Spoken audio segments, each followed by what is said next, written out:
Welcome to Facts TV News, where everything is true. PNP caretaker calls for help for 30 people left homeless following fire in downtown Kingston yesterday. People's National Party Council caretaker for Central Kingston, Imani Duncan Price, is calling on the mayor of Kingston as well as organizations to provide aid to some 30 people left homeless following a fire in downtown Kingston on August 8. The early morning fire gutted several homes on Simit Lane and James Street, leaving 23 adults and 12 children homeless. Speaking with reporters, Mrs. Duncan Price said those affected have been left without basic necessities such as food and clothes. There's been complete and utter devastation for 6 yards, completely burned out, and at least 4 more different yards that have been impacted with their roofs gone, sides of wall gone, and their belongings completely destroyed. Based on my investigation so far and just documenting who has been impacted, there are over 30 people, of which at least 8 are elderly, at least 12 are children ranging from 18 months to 16 years old, trying to get ready for back to school. Mothers are crying, fathers are in utter despair. These are hardworking Jamaicans who do their best to just try and make it work. So we've been just looking at how we can piece together some things. All they have literally is the clothes on their backs. Some don't have no shoes, just socks. And we have to mobilize Mayor of Kingston to bring in the resources of government to come and clear the lands. Ministry of Labour and Social Security, Minister Carl Samuda, we're calling on you, sir, for sending your team to help with mattresses, to help with materials, calling on food for the poor. Some of these people who live here have titles for their homes, for their land. So you can place houses on their land because it's their land. I'm calling on hardware stores to donate wood, donate supplies, donate blocks, so they can build back. Opposition describes the $18.2 million spent on Jamaica's Commonwealth Secretary General campaign as fiscally irresponsible. The opposition People's National Party PNP has described the $18.2 million spent on Foreign Affairs Minister Kamina Jensen-Smith's Commonwealth Secretary General campaign as fiscally irresponsible. The government has revealed that it spent the sum on what it described as a clean, transparent, principled campaign that met the standards of accountability. It also announced a $25 million expenditure for attendance associated with Commonwealth Heads of Government Summit in June. Speaking with reporters, PNP General Secretary Dr. Dayton Campbell says, with Jamaicans experiencing several financial challenges and several areas of the country needing financial attention, this amount of expenditure should not have been allowed. It is almost scandalous that the government of Jamaica, during this time when people are experiencing significant hardship, that they are refusing to intervene in, that they would consider it fiscally responsible to spend over $40 million on a campaign that would not benefit the country but would benefit an individual.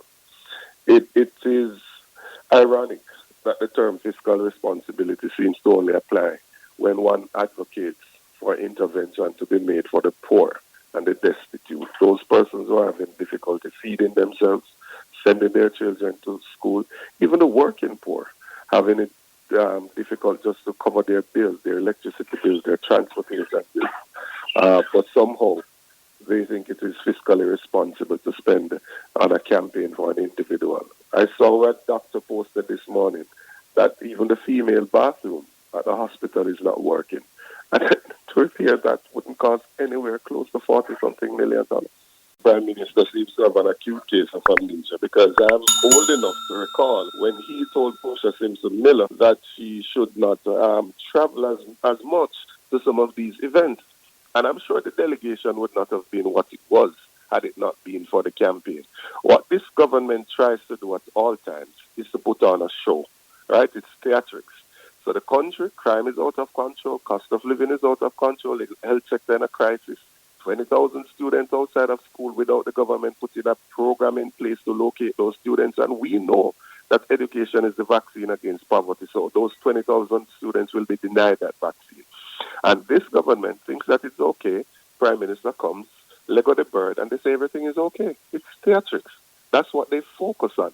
They are not prioritizing. And I'm saying, in the environment of scarcity, $18 million, even if we were just considering the $18 million, would be way too much to spend on a campaign that would benefit an individual and not the country.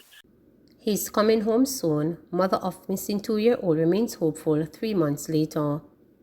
It's been almost 3 months since 2-year-old Jamil Mendez has been missing from his home in Rasta Corner, Freetown, Clarendon. There are more questions than answers as the search continues for the toddler.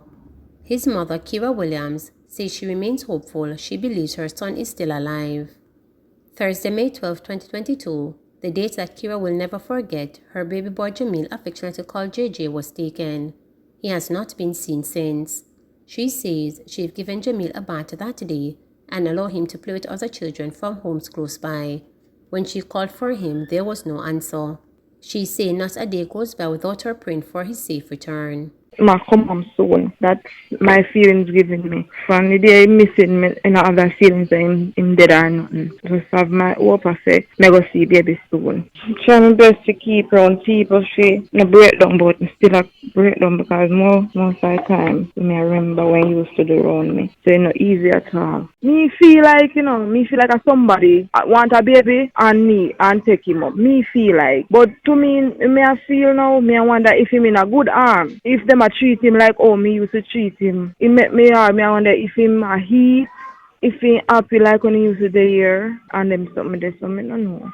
I need to get to spend a good 2 birthday with me because April and he missing me. So I only spending one when I'm one. I need to get to see my baby. Cause I need to really talk. I don't know if I'm talk good now or whatever. I'm good at call the people and mommy already because he might get used to them now. If you don't see him, please call the police. I call the nearest police station to get our attention. Please, me I beg you. Because and people who have the baby, I beg you please to have mercy upon me and his father. It's not easy to lose a child. I beg you please to just give up the baby, please. It's not having it too long now. Stop at the station at the about last week and ask the lady that have the case. She says she still at the little, like if they get no call or nothing, she still do a little investigation. I still pray, me go by my fasting and me go church and me still pray and me cry to God and to have mercy upon me. Me, have it in myself that God will go answer my prayer one day, very soon. Me, I look out for my baby one day and I know God will go do it for me.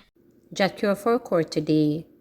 Reggae singer Jaqueur, who is currently serving a 6-year sentence in a Netherlands prison for attempted manslaughter, is slated to return to court today. It is required by law that every 90 days the court decides if the suspect should be detained for another 90 days, said Essend, press officer of the Netherlands Public Prosecution Service. In March 2022, Jaqueur was sentenced to 6 years for stabbing a show promoter over unpaid monies. The singer was acquitted of the more serious charge of attempted murder. He has been incarcerated since October 2021. According to police report, Jaqueur, 43, stabbed show promoter Nicholas Papa Blake in his abdomen at Dam Square in Amsterdam in October 2021. Blake, the principal of Roots Vibes, which stages reggae shows in the Netherlands, was reportedly later hospitalized. These are grave crimes that not only have consequences for the personal integrity of the victim, but have also severely shaken the legal order.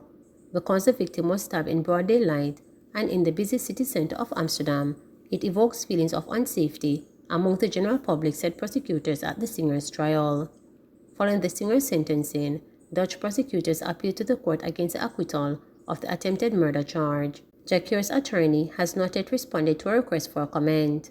Throughout the years, Jaqueur has had several brushes with the law. He was convicted of rape and illegal possession of firearm in April 1999 and served 8 years of a 15-year sentence in prison. He was released in July 2007. Incidentally, his first concert after being released from prison took place in the Netherlands at the Reggae Sundance Festival in August 2007.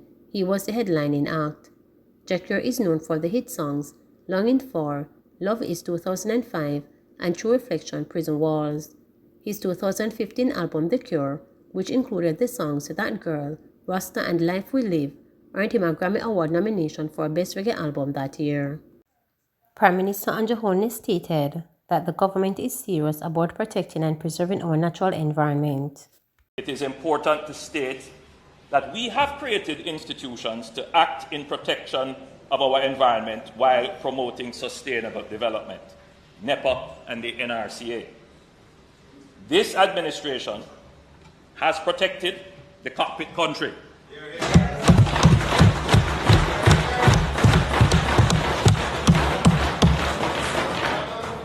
I was in Black River announcing that the Black River morass is now a protected area.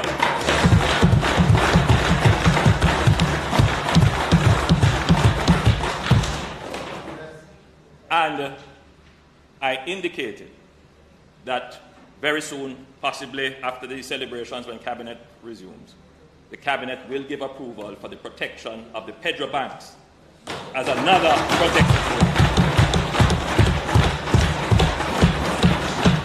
This would mean that we are probably now very close to 25% of Jamaica being protected. This administration, in our 60th year, is showing that we must be serious about protecting our environment. Please remember to subscribe, like,